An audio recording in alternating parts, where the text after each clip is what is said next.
तू समझता है तेरे भांजे की कोई बराबरी मेरी बेटी से हो सकती है? तेरा भांजा क्या चीज है? यह कहकर उसने अपने सिपाहियों को आज्ञा दी कि सालेह को पकड़कर उसका सिर काट लें। सालेह इस स्थिति को पहले ही से भांपे हुए था। उसके कुछ सेवक बादशाह का क्रोध देखकर पहले ही भाग गए थे और अपनी सेना के बजाय भागकर अपने देश को चले गए थे।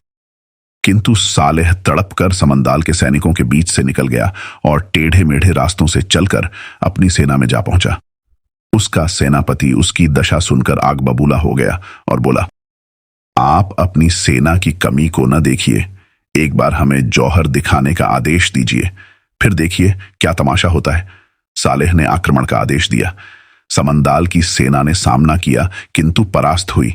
सालेह ने उस बादशाह को कैद कर लिया और उसकी पुत्री को पकड़ लाने के लिए उसके महल पर चढ़ दौड़ा। किंतु जवाहर को पहले से इसकी भनक लग गई थी और वह कुछ दासियों के साथ भागकर एक सुनसान द्वीप में जा छुपी।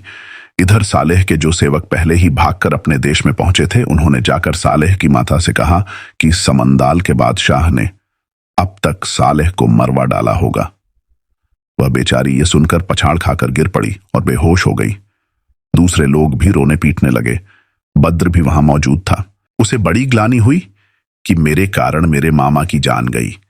उसने सोचा कि अब मैं इन लोगों को क्या मुंह दिखाऊं।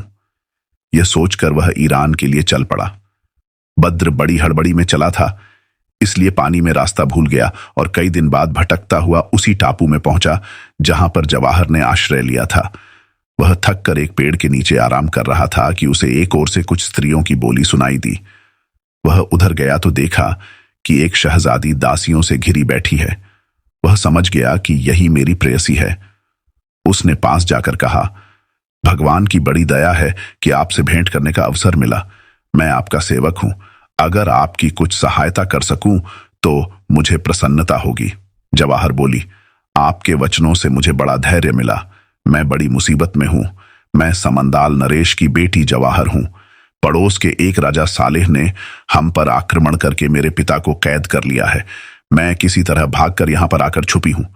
बद्र ने बगैर आगा पीछा सोचे अपना सच्चा परिचय दे दिया। उसने कहा, मैं ईरान का सम्राट हूं। मेरा नाम बद्र है। सालेह साहब मेरे मामा हैं। वे आपके साथ मेरे विवाह का संदेशा लेकर आपके पिता के पास गए थे, किंतु आपके पिता ने उन्हें मार डालने का आदेश दिया। इस पर मेरे मामा की सेना ने आपके देश पर चढ़ाई कर दी और आपके पिता को कैद कर लिया। अब आप धैर्य रखिए। सालेह केवल यह चाहते हैं कि आपके पिता आपको मुझसे ब्याह दें।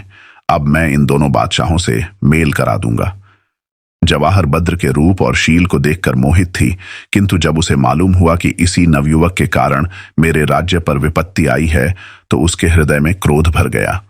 चूंकि उसका सीधा सामना नहीं कर सकती थी, इसलिए उसने छल से काम लिया। वह जादूगरनी थी, लेकिन मंत्र पढ़ने के लिए भी किसी तरह के पानी की जरूरत होती है और वह टापू निर्जल था। उसने कहा,